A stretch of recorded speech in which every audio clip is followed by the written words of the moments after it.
여러분, 아버지라는 말을 들으면 여러분은 어떤 마음이 좀 드십니까? 어떤 분에게 아버지는 좀 그리움일 것 같습니다. 아버지를 보내고 이렇게 그리움으로 남아있는 분들이 좀 있을 겁니다. 또 어떤 분들에게 아버지는 고마움, 늘 고맙고 감사하고, 근데 또 어떤 분들에게는 아버지라는 이름은 아픔 혹은 상처일 수도 있을 것 같습니다. 아버지라고 하는 한 단어인데 지금 이곳에 있는 모든 분들에게 그 의미는 제각각 다릅니다. 우리가 믿는 예수님에게 아버지는 어떤 분이었을까요? 예수님께 아버지는, 왜냐하면 예수님은 그의 삶 속에서 아버지를 참 많이 불렀거든요. 특별히 요한복음을 보면 늘 하나님을 아버지라고 부릅니다. 예수님께 아버지란 늘 동행하는 분, 늘 함께하는 분. 그래서 사람들에게, 제자들에게 나를 본 사람은 아버지를 본 거고 아버지를 본 사람은 나를 보는 것이고, 늘 아버지와 아들이 그렇게 하나였던 것을 보게 됩니다. 아버지, 예수님은 그렇게 아버지를 불렀습니다. 그의 삶의 시작부터, 또한 그의 삶이 가장 고난의 길을 가야 됐던 겟세마네 동산에서는 나의 뜻대로 마시고 아버지의 원대로 하옵소서, 그리고 십자가상에서는 내 영혼을 아버지께 부탁하나이다. 예수님은 처음부터 끝까지 아버지를 참 많이 불렀던 것을 보게 됩니다. 아버지라는 말 참 귀한 말이죠. 이 아버지라고 부를 때 우리는 우리의 아버지를 생각하기도 하지만 하나님 아버지를 생각하기 때문에 이 아버지라고 하는, 이 father라고 하는 이 단어는 성경에서 우리에게 준 하나님을 알 수 있는 가장 중요한 계시의 단어이기도 한 것입니다. 그런데 여러분, 요즘 우리 시대가 어떻습니까? 우리 시대의 아버지는 좀 어떻습니까? 우리 시대를 일컬어서 보통 아버지 없는 세대라는 말을 하는데 들어보셨습니까? Fatherless generation. 아버지가 없는 세대. 아버지가 없는 세대라고 하는 뜻은 뭐냐면 아버지의 묵직함이 없는 세대, 아버지가 주는 그 묵직함, 그러니까 아버지의 그냥 근엄함과 그냥 아버님의 무서움이 아니라 아버님이 주는 그 무거움, 삶의 그 묵직함이라고 하는 것을 우리 시대가 잃어버리고 있다는 것입니다. 아버지의 묵직함은 뭡니까? 아버지의 권위지요. 내가 잘못된 길을 가려고 할 때에 들리는 아버지의 그 묵직한 음성, 그리고 아버지의 그 묵직한 사랑. 별로 말씀 많이 하지 않으셨지만 내가 거절할 수 없는 그 아버지의 사랑, 이 묵직한 사랑 아닙니까? 그런데 우리 시대는 이런 아버지들을 많이 잃어버렸다는 거죠. 그러다 보니까 권위가 없고, 자유한 시대지만 자유가 방종으로 치닫고, 어떤 하나님 아버지가 주신 질서 아래에서 세상이 운영되지 못하는 것은 바로 아버지 없는 세대의 특징인 것입니다. 아버지, 여러분에게는 아버지가 어떤 아버지입니까? 여러분은 하나님 아버지를 부를 때에 어떤 마음이 생겨나십니까? 아버지는 영향력입니다. 아버지는 이 영향력을 가지고 있는데 그 영향력은 상당합니다. 아버지가 남겨주신 영향력은 아버지가 떠나셔도 우리 가슴에 남아있는 것입니다. 아버지가 남긴 그 말씀들이 가슴에 남아있는 것이지요. 아버지는 또한 떠나셔도 우리 가운데에 그 아버지의 품이 느껴집니다. 여러분, 어머니가 안아주는 것과 아버지가 안아주는 게 좀 다르더라고요. 어머니에게는 따뜻함이라고 한다면 아버지에게는 좀 견고함? 어릴 때 아버지의 때 안겼을 때는 그 견고함이라는 게 있지 않습니까? 바로 하나님께서는 우리에게 그런 아버지가 되시고 또한 우리들에게 그런 아버지가 되라고 말씀하고 계신 것입니다. 그런데 안타깝게도 우리는 그런 아버지를 많이 잃어버리고 있는 것 같습니다. 구약성경에 보면 그 아버지 역할을 잘못했던 한 사람의 이름이 등장합니다. 그의 이름은 엘리라고 하는 제사장입니다. 그가 당시에 무질서했던 사사시대에 제사장 역할을 감당하고 있었는데요, 그가 제사장 역할을 감당하고 있을 때에 제사장 역할은 나름대로 했는데 자녀들 교육을 잘 못했습니다. 자녀들이 큰 사고를 쳤습니다. 쉽게 이야기하면 이 제사장의 아들들이, 이 목사님의 아들들이 교회에서 수종드는, 교회에서 봉사하는 여성들과 동침을 하게 된 겁니다. 그 이야기가 사무엘상에 펼쳐집니다. 홈리와 비느하스가 이 건달이죠. 교회 안에 있는 건달로서 교회 안에서 문제를 일으킨 겁니다. 성전 안에서 문제를 일으킨 겁니다. 근데 그때 이 엘리라고 하는 아버지가 제사장 역할을 했는데 아버지 역할을 잘 못했던 한 장면을 성경은 우리에게 이렇게 기록하고 있습니다. 사무엘상 2장 24절인데요. 여러분, 그의 자녀를 훈육하는 한번 음성을 들어보십시오. 아주 좋지 않은 예입니다. 들어보십시오. 내 아들들아, 그리하지 말라. 내게 들리는 소문이 좋지 아니하니라. 너희가 여호와의 백성으로 범죄하게 하는도다. 아들들이 진짜 잘못했거든요. 회개하고 용서를 구해야 되는데 내 아들들아 그리하지 말라. 내게 들리는 소문이 좋지 않다라고 말하면서 이 문제를 정면으로 돌파하지 못하고 그냥 대충 넘겨버립니다. 엘리는 아버지로서 아버지의 묵직한 사랑이 아니라 그는 가벼운 사랑으로 자녀들을 그저 토닥거리고 있는 것입니다.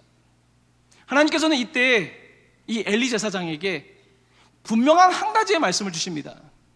아마 이 말씀은 요즘 자녀를 우상시하고 있는 우리 시대에 우리에게 주시는 말씀으로 여러분이 들으셔야 할 그런 말씀입니다. 사무엘상 2장 29절입니다. 내 아들들을 나보다 더 중히 여겨 내 백성 이스라엘이 드리는 가장 좋은 것으로 너희들을 살지게 하느냐. 그의 말씀이 참 뼈 아픕니다. 내 아들들을 나보다 더 중히 여기느냐. 아니, 하나님보다 자식이 더 중요하냐, 자식이 우상이냐라고 말하면서 어떻게 제사장인데 아들들을 그렇게 만들므로써 자녀들이 그렇게 배부르게 하느냐라고 묻고 있는 것입니다. 엘리 제사장은 자녀를 사랑했지만 잘못 사랑했습니다. 우리가 잘못된 사랑들을 경험하지 않습니까? 사랑하지만 사랑을 수용이라고 생각하고 용납이라고 생각하고 다 받아주는 거라고 생각할 때에 사랑의 또 다른 면인 직면하고 훈계하는 모습들을 잃어버리지 않습니까? 바로 이 엘리 제사장은 잘못된 사랑을 하고 있었습니다. 그는 이 잘못을 정확하게 지적하고 변화시키는 일을 감당하지 않았습니다. 이것이 그에게 불행한 일이 되었습니다. 잠언서 3장 12절은 우리에게 사랑하는 자들에게 징계할 것에 대한 이런 교훈을 주고 있습니다. 저와 함께 한번 한 목소리로 봉독하도록 하겠습니다. 내 아들아, 여호와의 징계를 경히 여기지 말라. 그 꾸지람을 싫어하지 말라. 대저 여호와께서 그 사랑하시는 자를 징계하시기를 마치 아비가 그 기뻐하는 아들을 징계함 같이 하시느니라. 아멘. 기뻐하는 아들을 징계한다는 것입니다. 여러분, 어릴 때 혼나보셨습니까? 저도 아직도 호되게 혼났던 기억들이 있습니다. 그런데 그때 혼나지 않았으면 제 인생이 어떻게 되었을까 생각을 하게 됩니다. 호되게 혼나야 될 때 호되게 혼나야 되는 것입니다. 혼나야 될 때 혼내지 않는 것은 방임이며 그것은 사랑이 아닙니다. 사랑할 때 우리는 두려움을 이겨내야 합니다. 잘못된 것을 잘못됐다고 말하는 것이 사랑이라고 하는 것을 하나님께서 우리에게 말씀하고 계신 것입니다. 우리 시대는 아버지 그 묵직함이 많이 부재하고 있습니다. 특별히 여러분, 교회도 보십시오. 교회도 여성들이 많지 않습니까? 가정 안에서 아버지가 자녀들에게 신앙의 모델이 되고 어떠한 영적인 권위를 갖기보다는 아이들은 그저 어머니와 함께 교회 가는 것이 이게 나타나고 있는 현상 아니겠습니까? 이것이 우리 가운데 있는 아버지의 부재 아닙니까? 몇 년 전에 나왔던 사랑의 교회를 개척했던 오카는 목사님의 다큐멘터리를 보면 평생을 교회를 위해 헌신했던 오카는 목사님이 후회하는 삶의 한 가지가 있었습니다.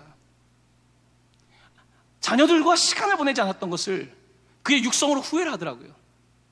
내가 아이들에게 필요했던 시간은 하루 10분이었는데 나는 아이들에게 10분을 줘야 된다는 생각을 하지 못했다는 거예요. 그냥 목회에 전념하다 보니까. 이번 부흥집회에 왔던 알브라이스 목사님께서 저한테 그런 얘기를 하더라고요. 자기도 그렇게 했다는 거예요. 미친 듯이 교회만 생각하고 교회 일을 안 하면 죄책감을 느껴서 열심히 했다는 거예요. 그러면서 저에게, 젊은 목사에게 이런 이야기를 하더라고요. 성도님들도 우리 목사님을 필요하지만 목사님의 자녀들이 목사님을 필요합니다. They need you.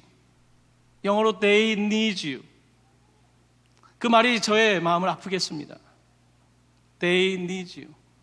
아이들이 아버지를 필요로 한다.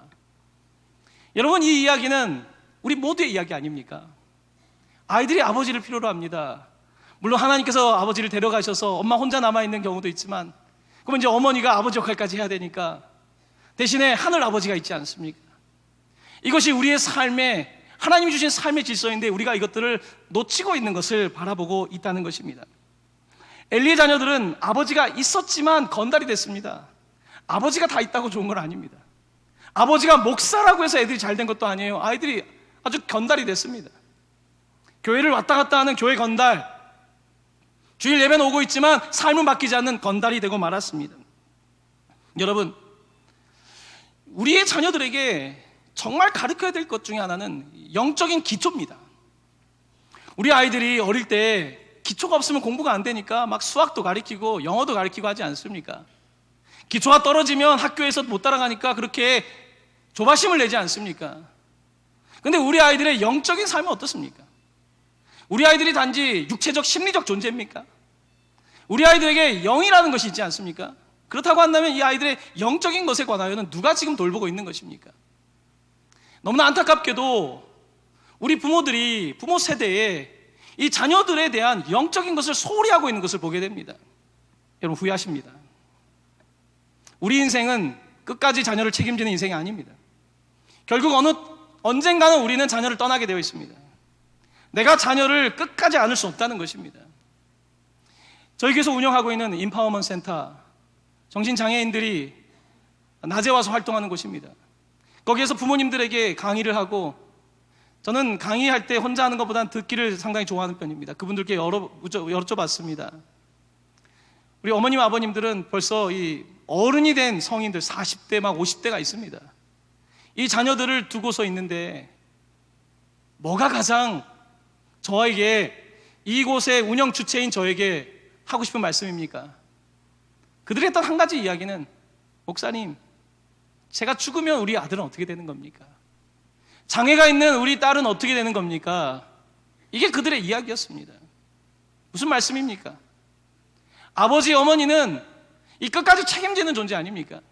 끝까지 책임지기 때문에 이런 마음을 갖는 거죠. 여러분, 그런데 끝까지 책임질 수 있습니까? 하나님이 책임져 주셔야 되지 않겠습니까? 어떻게든지 결국은 우리는 우리의 역할이 있는 것이고, 결국 인생은 아이들이 사는 것이고, 아이들이 살아갈 때 가장 필요한 것은 바로 하나님의 존재가 아니냐는 말씀입니다. 하지만 우리는 너무나 많은 것을 잃어버리고 있습니다. 너무나 많은 것을 잃어버리고 세월 지나고 나니까 내가 그때 공부라는 신을 섬겼구나.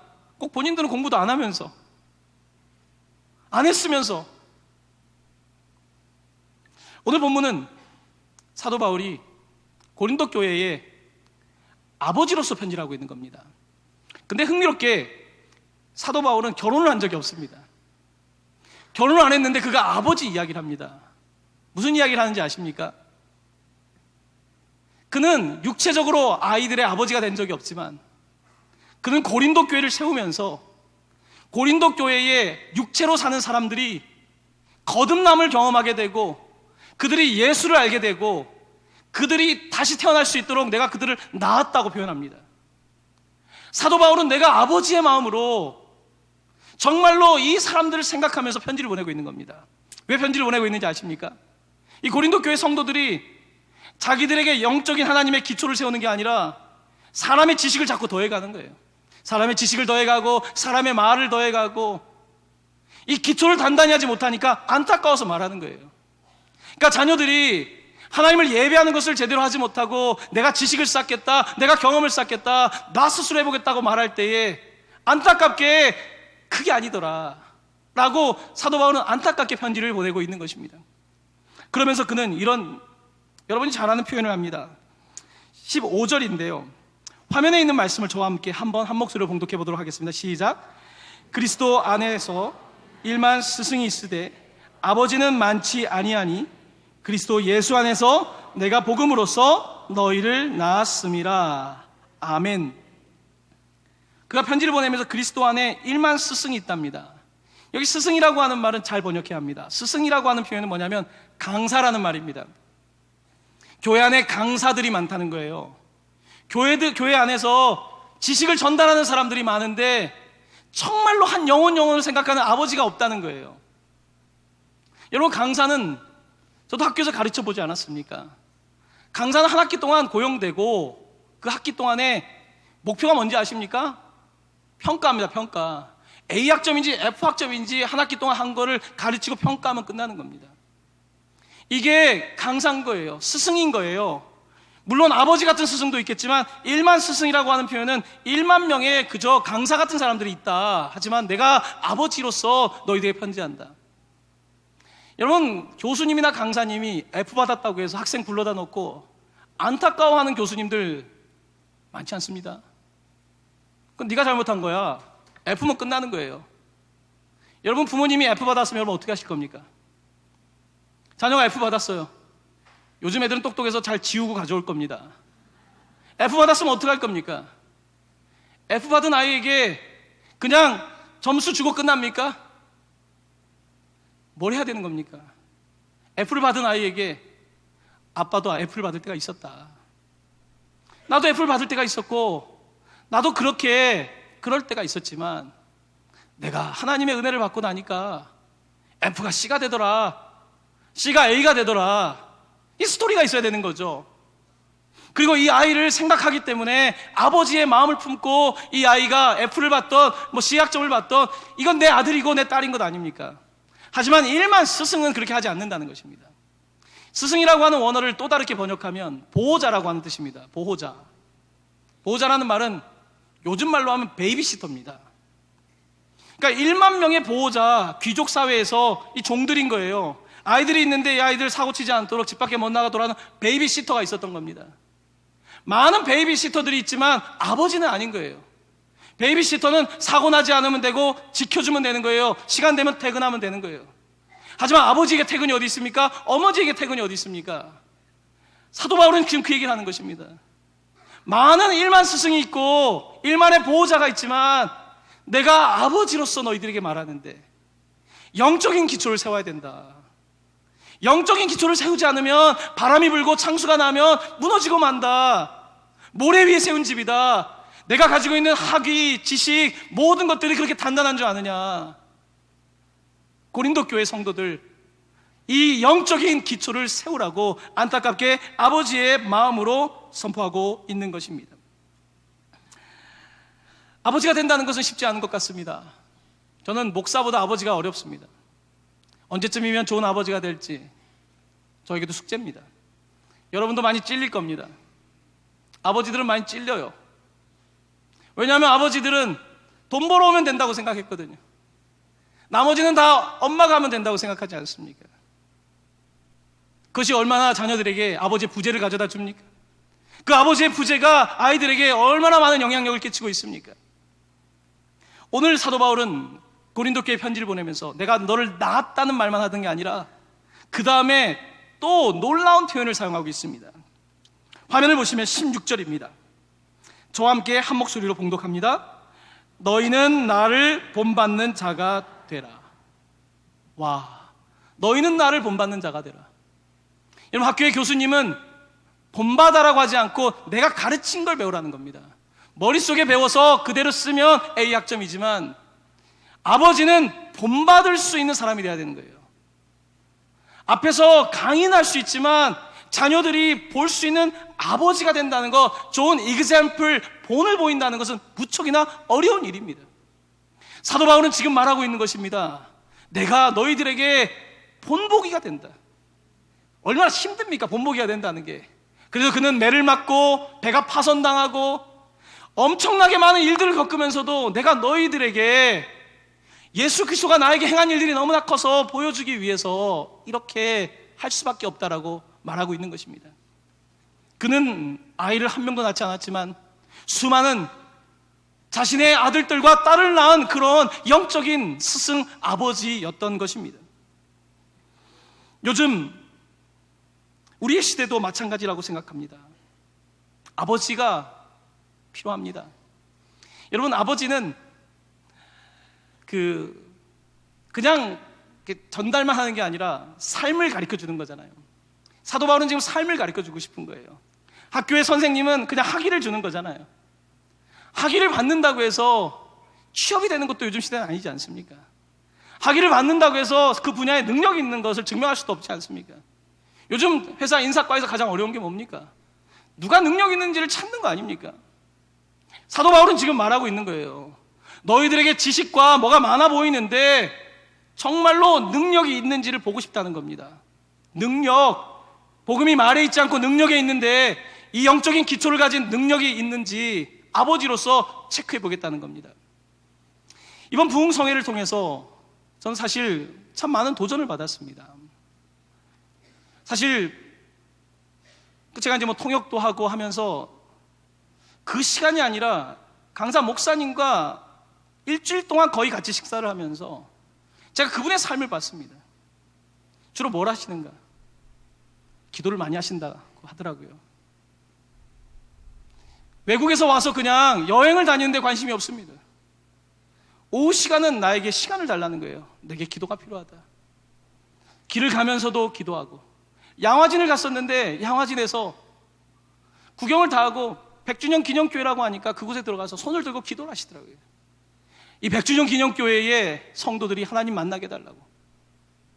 제가 옆에서 참 많이 도전을 받았습니다. 기도하는 목사님과 함께 있으면서 저는 하나님의 능력에 대해서 느꼈습니다. 사실 이제 지난 화요일 날 이제 목사님을 처음 만나고 이제 부흥회를 준비하면서 새벽에 몸이 굉장히 피곤한 상태였는데 제 마음속에 이게 또 전염이 되나 봐요. 마음이, 저도 여러분들을 사랑하지만 그 마음이 더 이제 불이 타기 시작하더라고요. 이제 새벽에 기도를 하는데 막 가슴이 뜨거워지는 거예요. 저도 막 제가 그렇게 꺽꺽하면서 울 줄은 몰랐어요. 왜 울었는지 아십니까? 여러분 때문에, 성도님들 때문에. 그러다 보니까 제 입에서도 방언 기도가 또 나오더라고요. 저는 요즘 방언 기도를 많이 하진 않았습니다. 성령께서 저에게 기도하게 하시고, 저는 이번 집회를 준비하면서 하나님께서 많은 은혜를 주시겠구나 기대함이 충만했습니다. 이제 집회가 이루어지는 동안에 참 많은 일들이 일어났습니다. 보통 강사 목사님들 금방 떠나는데 막 12시까지 한 명 한 명을 다 기도하시는 거예요. 어떤 분은 귀가 잘 안 들립니다. 명료하지 않은데 기도가 끝나고 나가면서 자기가 귀를 의심하는 거예요. 잘 들리기 시작한다는 거예요. 뛰면서 이쪽으로 나가셨습니다. 집회 가운데 어떤 성도님은 백내장으로 뿌였어요. 집회 가운데 보인다는 거예요. 선명하게 보인다는 거예요. 성도들이 말하면, 여러분 잘 안 믿으실까봐 제가 허리가 약하지 않습니까? 수요일날 기도하는데 제 허리가 많이 아팠습니다. 저는 그래서 이제 집회가 끝났는데 목사님께 이제 농담으로, 목사님 너무 피곤하시죠? 성도들은 다 고쳐주셨는데 저는 허리가 아픕니다. 그랬더니 목사님께서 앉아서 기도하자는 거예요. 같이 기도하는데 기도하고 일어났습니다. 통증이 사라졌어요. 제가 말하면 믿으십니까? 통증이 사라졌어요. 어떤 사람은 또 설명할 겁니다. 뭐 그럴 수도 있는 거고 저럴 수도 있는 거고. 여러분, 복음은 능력입니다.